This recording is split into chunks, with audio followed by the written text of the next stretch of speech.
base sa imong obserbasyon o assessment, kumusta unsay mamahimong epekto ani kung ugaling do naman o makahatag baka kini o dako nga pagtulunan ngadto sa tanan?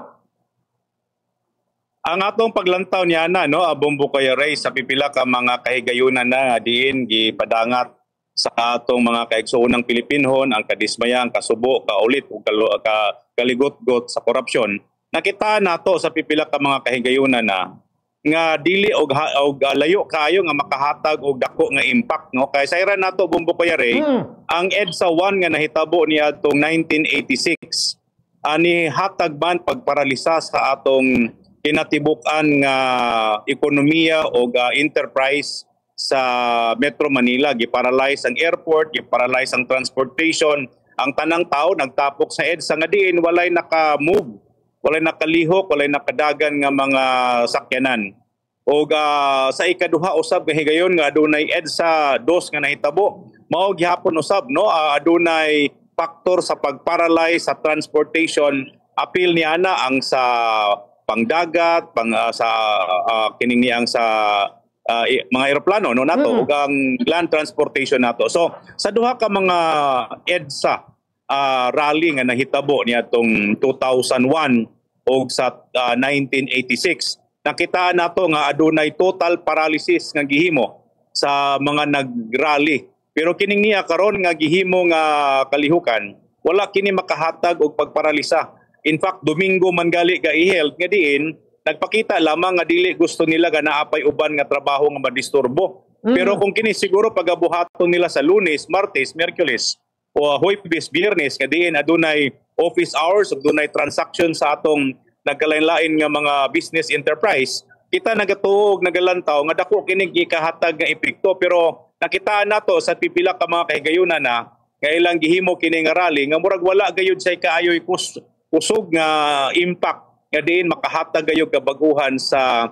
ato untang namunuan. So nang hinaot kita, no, nga kini unta nga gibuhat sa atong kaigsunan, sakripisyo sa atong mga kaigsunan nga dunay gibating kasuko, kaligot-got sa atong gobyerno tungod diining mga ghost project o mga substandard nga flood control project. Dili unta kini mahimong mawalay bili ay kining niya dako kayo kining epekto ug impact sa aton tang kaugmaon.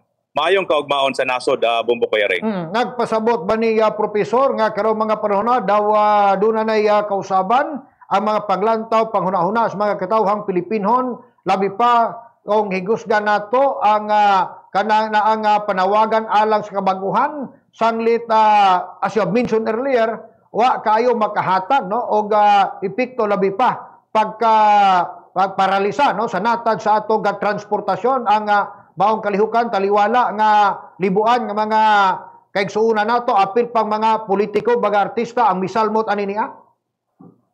Yes, mao kana atong padlanto kay dito ra man nila gipahigayon sa mga parke, dili pareha sa duha ka mga EDSA revolutions or EDSA rally, no, nga diin nakitaan nato nga do nagay-paralysis. So nang hinaot kita nga kung magpadayon ang kainit o ang kaikag sa atong mga kaigsuunan nga nibati o kaligot-got, mas maayo siguro nga balikan og tan-aw ang karakteristik sa atong EDSA 1 o EDSA 2 kung unsa ang nahimong characteristics. Ang military withdrawal sa EDSA 2 o EDSA 1, Bombo Kuya Ray, nahitabo lamang after sa pagparalyze sa atong katawhan sa transportation sa kining main thoroughfare sa atong nasod. So kung kana mao gihapon ang pagabuhaton, nagatuo kita nga magasunod usab ang dagan sa military. Ang pronouncement sa military niadtong miaging adlaw nagpakita lamang nga unsa kahuyang ang nahimo nga kalihukan.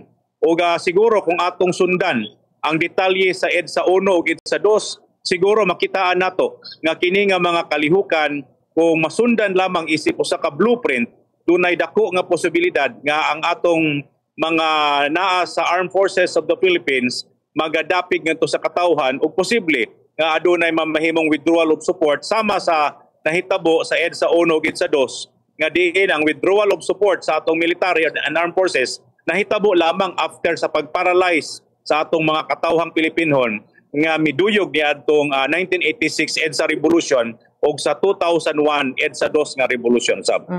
Also imo nga nakita tuod nga hinungdan na professor ngano nga kiro mga panahon na medyo bugnaw no ang atong puwersa sa EFP nga makigaduyog o maminaw sa yango sa katawhan where in fact no ang kinini ang council sa mga sergeant majors ingon man kining grupo sa mga aktibong retirado nga mga general ang una naman no nga nagpagawa sa ilang commitment nga magpabilin suma pa sila sa ilang kanang commitment ngadto sa atong presidente ug ilang gisalikway ang panawagan kalabot sa pag-withdraw sa ilang suporta. Yeah. Yes, Bombo Kayari, ang atong tanaw sab ni ana no nganong medyo bugnaw ug walay reaction ang atong armed forces tungod usab kana siguro sa maayo nga paghatag sa budget nga diin mao'y naka-neutralize nga mo lihok pabor ngadto sa katawhan ng atong armed forces. Ug kita sayod man nga kung adunay rally nga pagabuhaton, aduna usay mga kalihukan nga ilang pagabuhaton to divert the attention of the Filipino people nga nagkandak sa maong rally. So kita nagatuon ni ana Bombo Kayari nga kining medyo lamya ug bugnaw nga pagpadagan sa protesta epekto kini sa budget usab nga gibubo sa atong gobyerno sa ehekutibo aron sa ingon niya ang atong armed forces dili lambigit ni nga mga kalihukan. Sayod kita kung unsa kadako ang suporta usab sa administrasyon sa atong armed forces of the Philippines nga diin gituohan nato nga mao'y pinakaunang rason nganong murag na neutralize o wala kayo midapig o mipabor ang armed forces ngadto sa lihok sa katawhan. Kabahin ni ining mga hiskutanan na Bombore.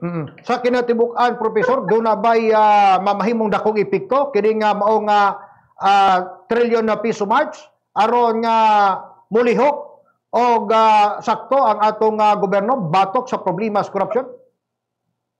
Ang atong gilauman og gihulat ni ini no Bombo Kayari nga duna untay total paralysis nga pagabuhaton sa atong major thoroughfares, major transportation, seaports and airports aron sa ingon yana ang atong international community mo react o muhatag usab sa ilang baruganan. Kung dili ka na makita nato, dili ka na ma-realize Bombo Kayari, ang atong panlantaw magpabilin nga medyo uga o hinay kaayo ang mamahimong reaction or epekto niya na o posible nga wala gay mamahimong epekto tungod kay medyo dili inana ka strong, dili inana ka kusgan ang maong lihok protesta kadiin sarang makapalagpot gayud sa kasamtangang namunuan sa atong gobyerno Bombo Kayari. So ang ato na lang damgon nini nga nanghinaot kita nga ang kainiton sa atong katawhan magapadayon ang bulahos kini ngadto sa eleksyon nga diin magapili sila o gatarong o pinud-anay nga mga lideres nga diin isalikway nila ang pagpili sa usa ka kandidato tungod lamang kay nakahatag og pipila ka mga libo ka pisos